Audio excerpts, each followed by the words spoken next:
Saya pikir ini dolim kuadrat. Dolimnya dolim. Si A sebagai pemilik tanah dijual, contoh ke Mas Kota, ya kan, Abdesi Kabupaten Tangerang, harga 50 per meter kali sekian misalnya kan. Yang dibayarin 30 per meter. Yang ada lahan itu padinya sudah menguning, Pak. Ya kan, kira-kira 2 minggu lagi panen. Tiba-tiba tuh diuruk tanpa pemberitahuan. Sampai kemudian ada seorang yang kemudian lahannya mau diuruk sampai ke situ cegah, bawa golok itu, jangan diuruk. Sekali tidak diuruk, 2 hari lagi mau diuruk lagi, kan kayak gitu kan. 2 kali sampai ketiga kali akhirnya lemas gitu. Akhirnya ya terpaksa gitu kan. Ya sudah terpaksa gitu.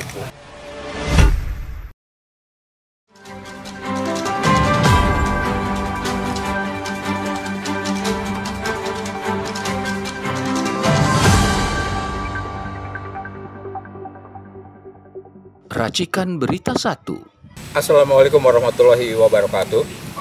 Terima kasih rekan dulu dan saudara-saudara. Kita akan ngobrol-ngobrol, bincang-bincang sore hari ini. Di samping saya sudah ada katakanlah sebagai petani atau nelayan di daerah Banten sana, yaitu salah satunya adalah kita sebut Pak Holik gitu. Assalamualaikum Pak Holik. Waalaikumsalam. Ya. Dan di kiri beliau ada Pak Heri, juga sama aktivis nelayan maupun petani di daerah Banten sana. Kita ingin ngobrol-ngobrol dengan sesuatu yang informasi yang update sekali tentang wilayah Banten dikaitkan dengan PIK ya, singkat dari Partai Indah Kapuk, karena juga terkait dengan proyek strategi nasional kata mereka ya, katanya pemerintah gitu. Nah kaitan dengan itu ini menarik ya, bahwa 1-2 minggu kemarin kita sempat bicara-bicara atau katakanlah isu-isu yang terkait dengan salah satu pengurus desa, yaitu Bapak Mas Kota ya. Siapa nama lengkapnya? Mas Kota ya? Iya, Mas Kota. Pak Mas Kota nama lengkapnya. Nah, salah satu abdesi wilayah Tangerang sana.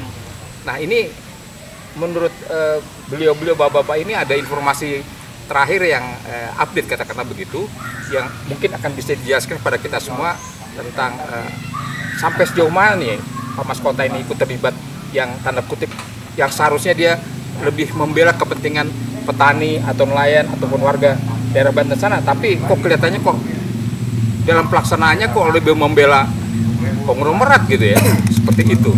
Nah cerita-cerita atau update cerita tentang Mas Kota ini yang menarik nih terakhirnya apa nih Pak?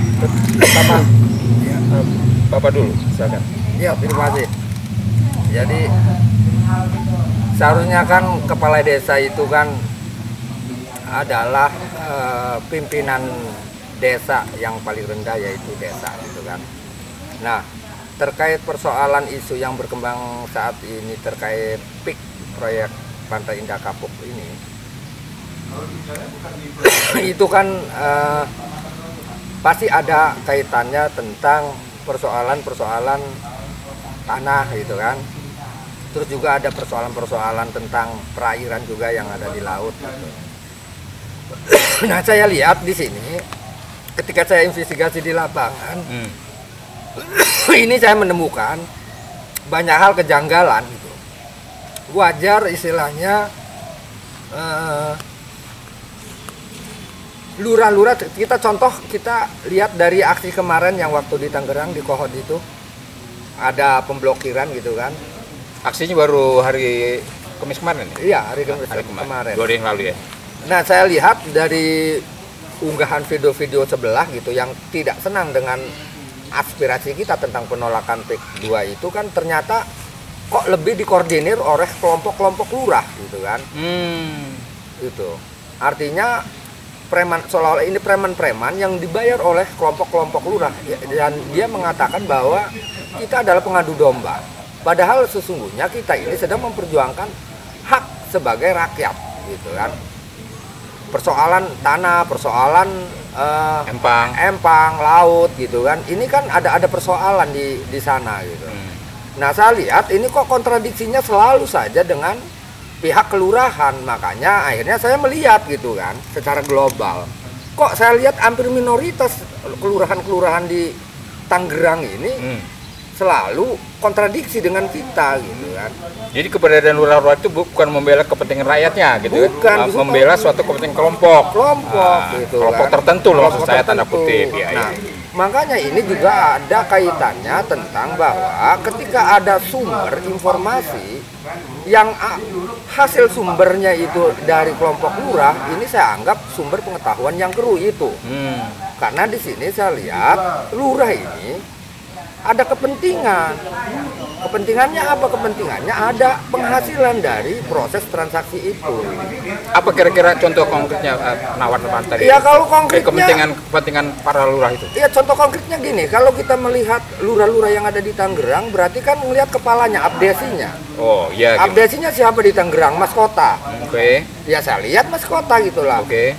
Ternyata ya dia mafia tanahnya.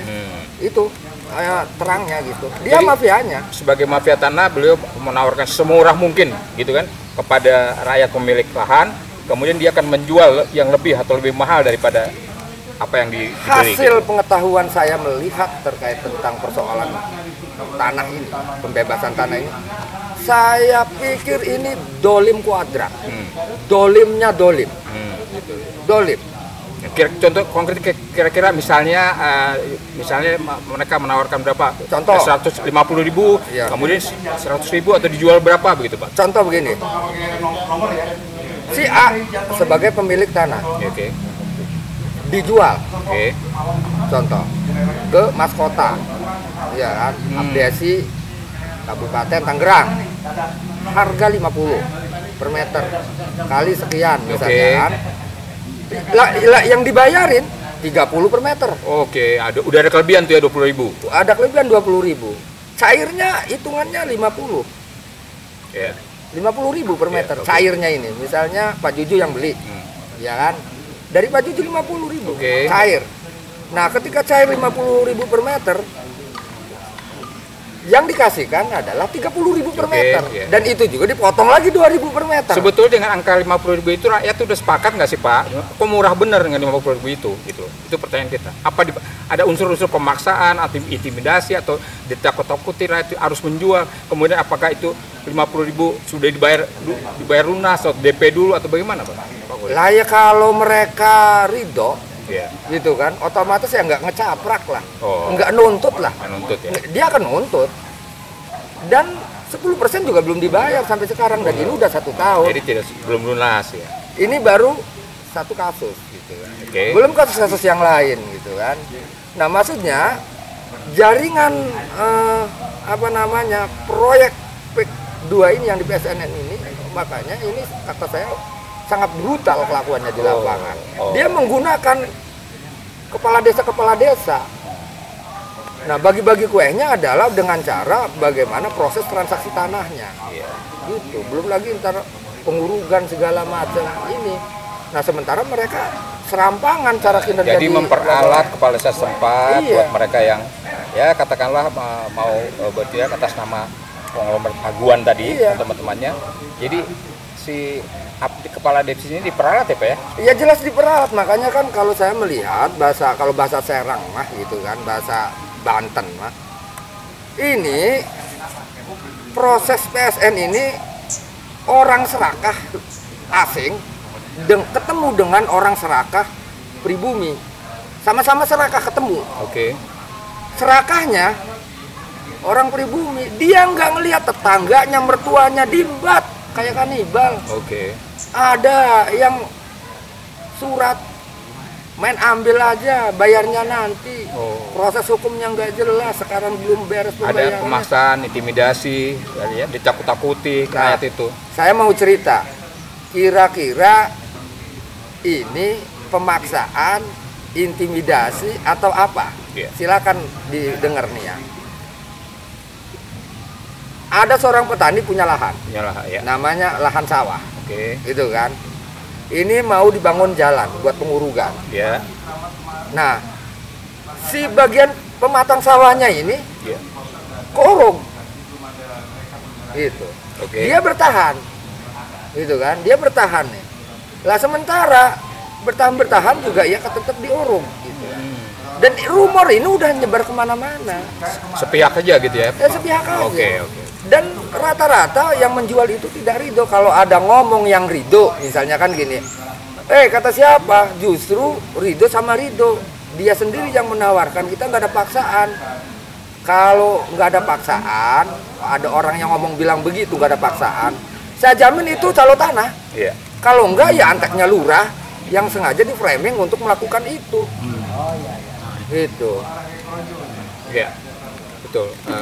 Jadi pemirsa jelas ya, kita ketahui bahwa transaksi tanah di daerah Banten sana lebih banyak memang sepihak, sehingga atau ada unsur pemaksaan gitu ya dari orang-orangnya kaki tangannya aguan kayak seperti itu yang saya dengar seperti itu langsung dari pelakunya ya, Bapak Holik salah satu wakilnya. Nah, kita akan coba mendengar informasi juga dari Pak Heri, kira-kira Pak Heri apa yang dialami di Banten sana terhadap kasus-kasus seperti ini? Iya betul, tadi yang dibilang Kang Holik tadi kan artinya proses kegiatan yang ada di wilayah Tangerang bahkan sampai ke Kabupaten Serang itu prosesnya sangat brutal, di mana terjadi perampasan tanah, gitu kan? Nah, perampasan tanah itu bukan omong kosong, ya kan? Itu benar-benar terjadi.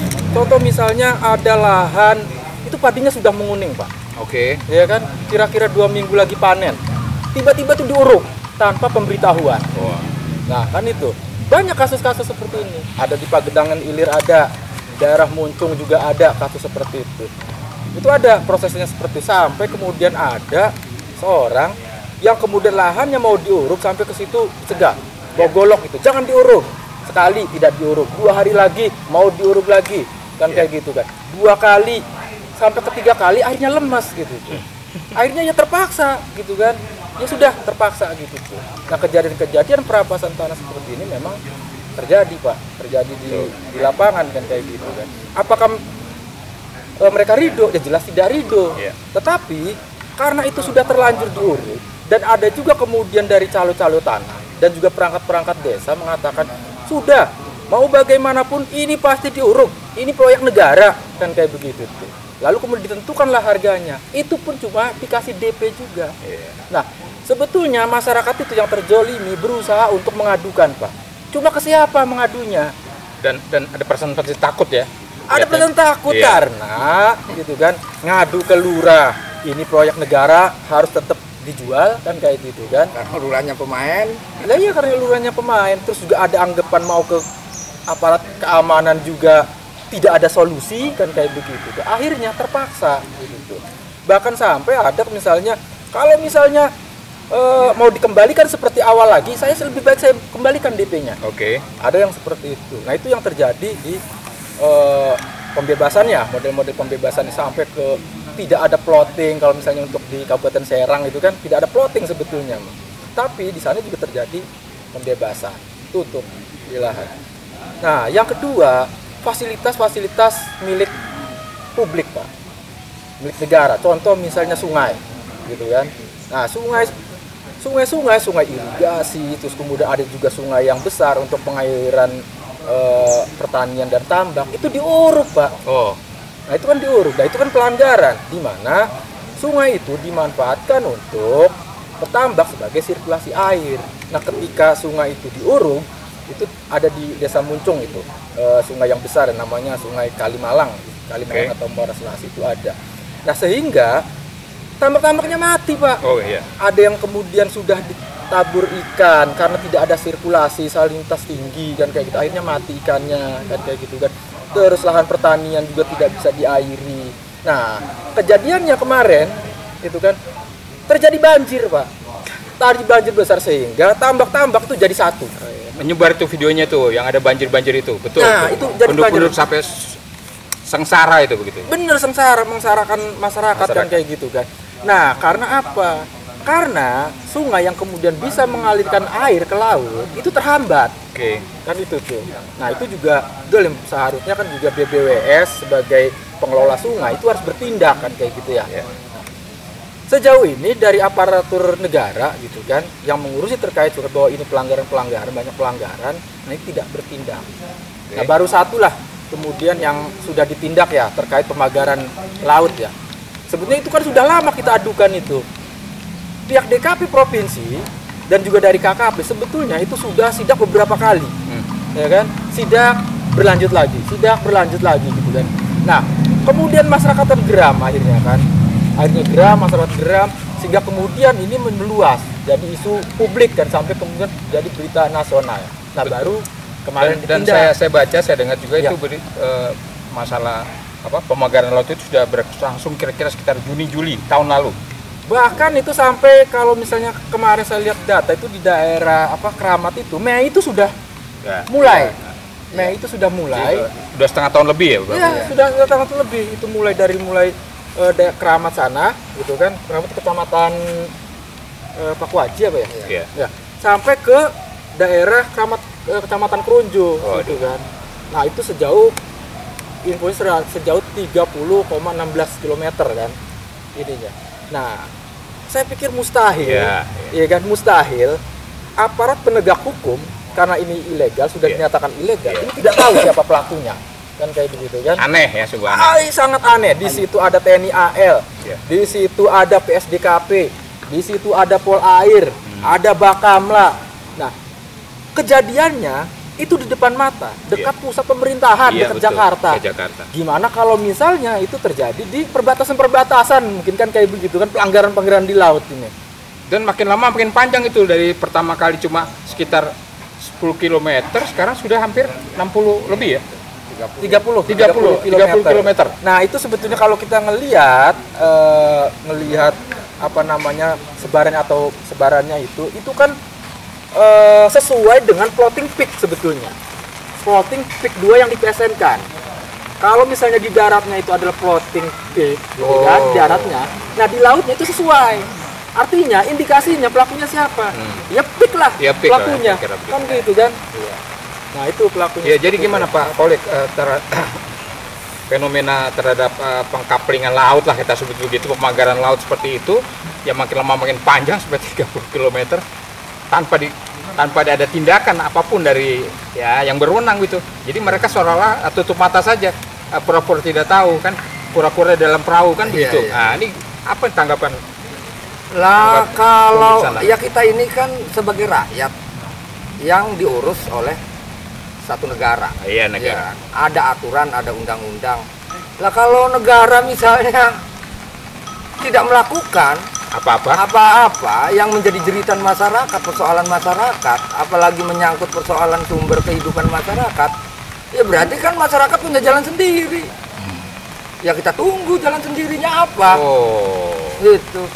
Lihat aja sudah ada katanya kemarin lusa itu ya, bahwa pemerintah akan ngambil suatu tindakan dan siapapun dari disegel begitu pagar itu, pagar laut itu disegel, tidak boleh masuk, tidak boleh ganggu gugat. Nanti pemerintah akan cari tahu kira-kira dalam waktu 10 hari. Udah nggak sabar Pak Pauli. Terkait masalah penyegelan bambu yang ada di laut itu, saya pikir itu kan ya artinya terlalu mengulur-ulur waktu. Kalau memang itu melanggar ya udah dicabutin, nggak usah disegel-segel. Ya kalau ini berlarut nanti masyarakat yang bertindak, punya jalannya sendiri. Karena ini sangat mengganggu. Kalau ada orang yang bilang nggak mengganggu, udah dipastikan juga. Ya tadi itu antek. Dan lama pun nunggu 10 hari katanya. Lah sih cuma ngacu nggak? 2 hari mah. 20 malah. 20 hari. Ngacu itu namanya. Ngacu lagi. Ngacu. Nunggu apa? Nunggu dilerek dulu, dikondisikan gitu. Biar kemudian diurus yang haram jadi halal gitu. Nggak boleh begitu. Rakyat marah nanti gitu. Ya. Ya, jadi persoalan bukan cuma di laut aja kan. Persoalan yang jelas nyata, konkret, ada pagar laut sedikit panjangnya gitu kan. Persoalan di darat sendiri juga belum selesai. Jangan dianggap bahwa persoalan laut selesai, kemudian di darat selesai. Belum selesai. Di laut selesai. Bagaimana dengan sungai yang diuruk? Nah, empang-empang yang diuruk. Empang-empang yang diuruk. Kemudian transaksinya belum beres. Nah ini kan pelanggaran hukum, masa nggak ada tindakan hukum gitu kan. Katanya negara hukum, ya harus berbuat atau berlaku sesuai dengan hukum. Jadi kelakuan kita sebagai bangsa Indonesia, nih rakyat Indonesia, cara berlaku dan berbuatnya harus sesuai hukum. Yang kelakuan dan perbuatannya itu tidak sesuai hukum, ya berarti harus ditangkap. Kayak aduan. Ya Pak Holik, ini yang contoh nyata dan konkret juga itu sudah ada. Yaitu PIK 1. Iya. Nah, di PIK 1 itu seperti yang tadi Pak Holik singgung, ya ada negara dan negara. Coba Pak Holik coba jalan-jalan sana, naik motor atau jalan-jalan. Pasti dilarang. Ditanyain suratnya, ditanyain asalnya dari mana. Nah ini kan negara Indonesia apa-apa. Ini PIK 1 sudah terjadi, ya. Dan masih banyak apartemen-apartemen yang kosong, rumah-rumah mewah yang kosong disiapkan untuk nggak tahu warga negara mana yang beli. Kalau kita kan nggak sanggup dengan beli dengan harga 1M 2M begitu, ya. Ini fakta dan sudah berlangsung. Dan ada patung naga yang panjang banget begitu kira-kira begitu. Nah, ini PIK 1 sudah terjadi dan akan terjadi PIK 2. Maksudnya kita nggak sadar juga. Iya. Ya yang jelas mah kalau orang Banten itu ya, ini sangat mencemaskan karena dianggap ini juga perusahaan akidah kalau kata orang Banten mah. Gitu ya. Iya. Sekarang aja yang belum mendominasi. Ini kan nanti misalnya kan kayak saya lihat kalau melihat kronologis awal PIK 1, bagaimana dari materialnya penghubungan segala macamnya. Saya perang dengan Aguan ini bukan kali ini, tapi ini yang kedua kalinya saya. Kalau disebutkan tadi masalah akidah, ibadah segala macam, ini fakta. Ratusan masjid sudah dirubuhkan, sudah dihilangkan, sudah diganti dengan apa? Dan fakta juga di PIK 1 itu, kita mau sholat aja susah, mungkin kita nggak, masjidnya nggak ada. Ini akan terjadi lagi di PIK 2, Pak Holik, seperti itu. Lah ya, walaupun misalnya ada framing atau berita bahwa PIK membuat masjid. Membuat masjid 1 merusak masjid 100. Bandingannya gimana tuh? Betul. Yang masjid 1 ini belum tentu ada jamaahnya. Iya. Yang 100 masjid ini ya banyak jamaahnya. Jadi pikir aja sama pikiran, sama akal. Gitu. Ini kan zalim juga. Ya, jangan sampai masalah masjidnya menjadi masalah unsur sara, Pak. Itu Bahaya kalau unsur sara, bahayanya Pak. gitu. Iya, kalau masjid dihancurkan, dihilangkan begitu ya. Iya, Jadi PIK bahaya. 1 sudah terjadi, sekarang PIK 2 baru mau dibangun satu masjid katanya kan begitu. Kan nanti kalau mengganggu kerukunan umat beragama bisa jadi unsur sara, bahaya ya. Nah, tuh ya. Saya pikir kayak gini terkait apa tadi kan PIK 1 ya. Kalau PIK 1 itu saya pikir juga sudah meninggalkan luka kalau bagi masyarakat. Dan luka ya. Kayak gitu. Karena apa? Kerusakan yang terjadi di wilayah Banten pesisir Banten Utara itu juga salah satu wilayahnya PIK 1 ini. Karena apa?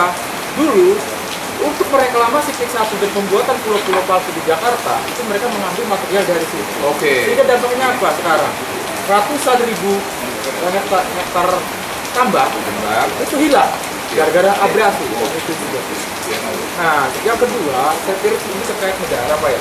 Ya. Nah, hari ini untuk wilayah Banten Utara itu ada semacam pesimis dengan hukum yang ada di Indonesia ini. Jadi ada semacam tidak percaya dengan penegakan hukum. Katanya negara hukum. Katanya negara hukum, kan kayak gitu. Karena apa kita lihat dari pelanggaran-pelanggaran yang ada itu seolah-olah ya papat gulipat saja gitu.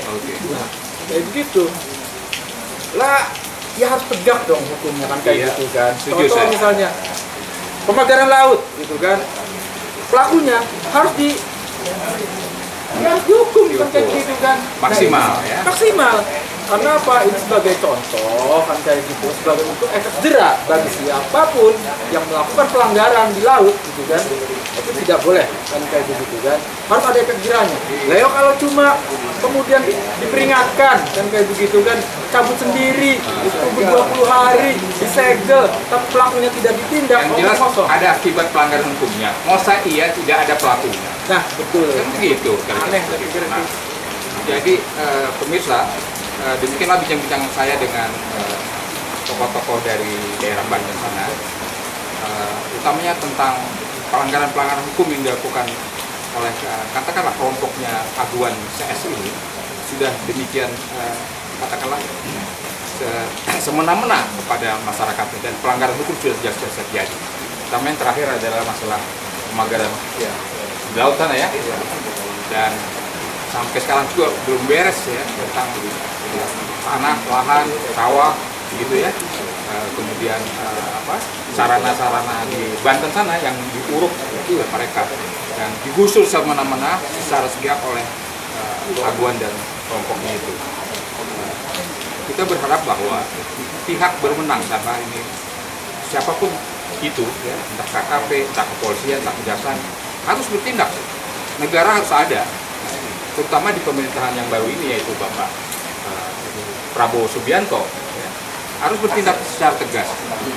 Pak Prabowo jangan hanya melihat dan mendengar atau menerima laporan saja dari aparatnya ya, dari bawahannya seperti itu. Bertindaklah Pak Prabowo, karena rakyat di Banten ini sudah demikian jelas, ya, demikian konkret mereka merana ya, dan berakibat bahwa tanahnya akan hilang, ya.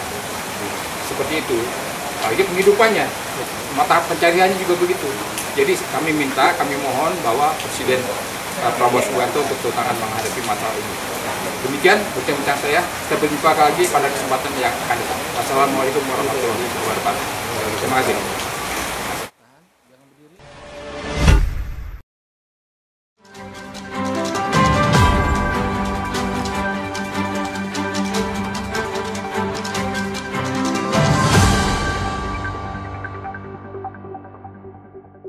Racikan Berita 1.